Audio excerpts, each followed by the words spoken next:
Still, the UK sent 2 warships to monitor the dozens of small boats and support Jersey's fishing fleet.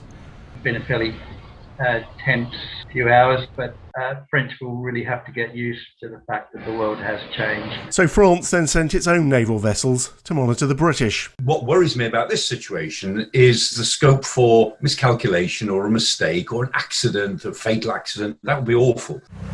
They set sail before dawn, around 60 French fishing boats heading for Jersey. They say the island's government has unreasonably cut off their fishing rights. This started as a row about how the Crown dependency implements the Brexit agreement on fishing, but it escalated into a war of words between Paris and London, the people of Jersey caught in the middle when a French minister suggested they could cut off Jersey's electricity supply. And so HMS Tamar and HMS Severn were sent to Jersey's waters as a show of force to support the island. It sort of, in a way, it helped to escalate the problem rather than de-escalate.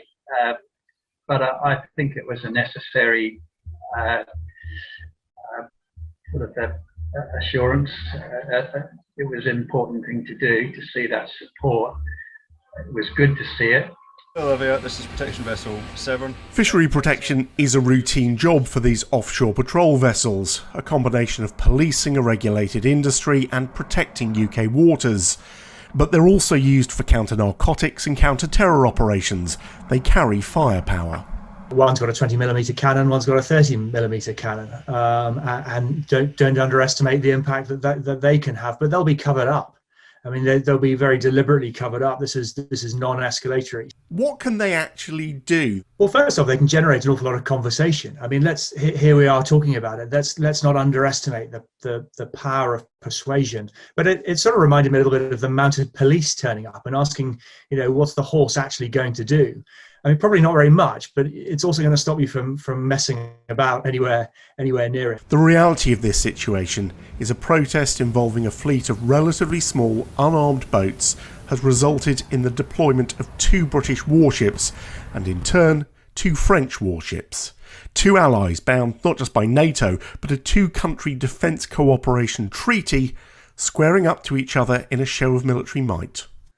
It's a very bad look for allies, and the idea that we are now, as it were, competing on fisheries protection with our military assets is very poor, which is why this whole situation needs to be diffused very quickly. This should be about negotiation, not, as it were, gunboat diplomacy on both sides of the channel. The French fishermen's protests lasted just a few hours. They didn't land. A representative from Jersey's government did though sail out to hold talks on one of the fishing boats. But the island's government told Forces News sending in the Royal Navy was not an overreaction.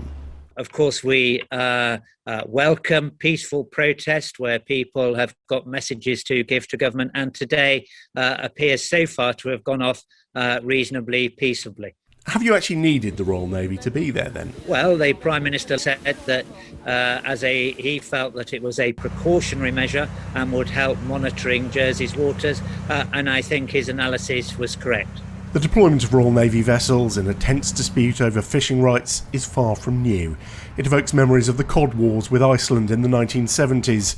Those took years to solve.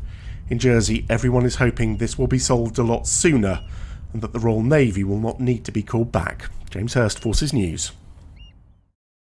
If you enjoyed watching this video, don't forget to like and subscribe to our channel.